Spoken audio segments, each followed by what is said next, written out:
Hello and welcome to my Uno card game ADT. This is for Professor David Couch, class CST 105, Grand Canyon University. Alright, so the first thing we have here, first class is the player's class. So this would be the computer, regular player, human player, computer player. Well, the first method is choose what card to play from our hand. Right, play card. So our parameters are choose card, and that'll be an integer, and it'll output a string. So this will be, the integer will be what card from our hand we're going to use.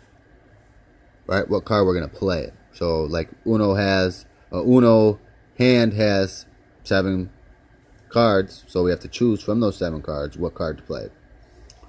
Next here we have declare Uno when only 1 card remains. So has 1 card, values are has Uno, and that'll be Boolean, which would be true or false to check to see if there's only 1 card or not. And if there is, it'll output a string to say you have 1. Or no, it would be Uno, right? You got to yell Uno first. So pick a card from the draw pile, add it to the hand. That'll be our next one. So draw card, parameters are draw pile, which will be an integer of how many we're going to pick from the draw pile, and that'll output a string, which will be the card that we picked from the draw pile. So our next class here is cards. So this will be our Uno cards. So first method, set color. Set color, the parameters are color, string, whether it be red, blue, green, then it outputs nothing, just sets the color. Next is get the color. So we got get color, it'll output string, whatever color we chose or set it at, what it was set at. So now we set the value of the card. So the value of the card would be, right, 0, 1, 2, 3, 4, all the way up to skip, reverse. I chose to put these as strings. So the value, string, doesn't output anything, it just sets the value. Here we have get value as our 4th method for the card's class. So when we get the value of the card, we're getting this, which will be a string, this input here. So as we further our ADT here, the next class we have is the hand class. So this is our player's hand, each player's hand. So we have to record the cards in the player that the player has, right? So to do that, we're going to set the hand.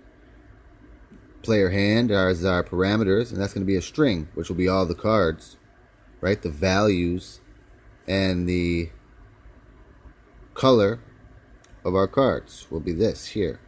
So it'll record this, it won't output anything, which is why we got the void there. So show cards, this is going to show our hand. So get the hand, the string will be all of our cards in our hand. So as we continue here, next class is the deck. So our deck of Uno cards is this. So we have to set our deck. So set decks to parameters, it will be an integer. Right? How many cards do we have in an Uno deck? So there will be 108 cards in this deck. Won't print anything. It won't give anything back. So we have void here. So get the deck. This is how we're gonna, get things from the deck. Right here, and it'll be a string.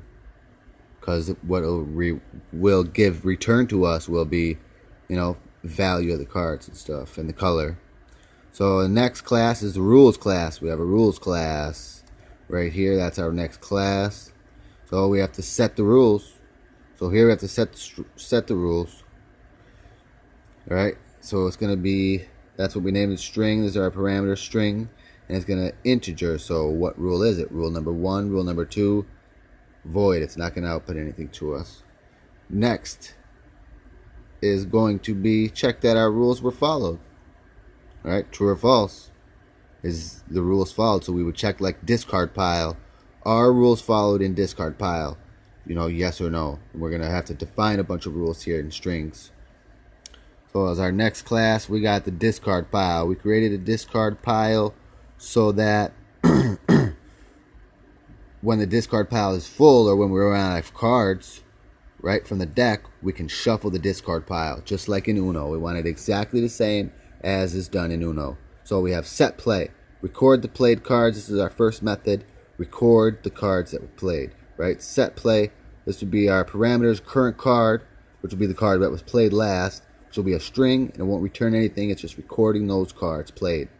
Get played cards. This get play card is going to return a string of the cards, which will be the value and the color of the cards, and that is going to be our discard pile, each one of the cards played. In our next class, we have withdraw pile. So this will be the card that we'll be withdrawing from. So like after we deal the cards, this is what's left from our original 108 card deck is our withdraw pile. So our first method, we got to set the withdraw pile.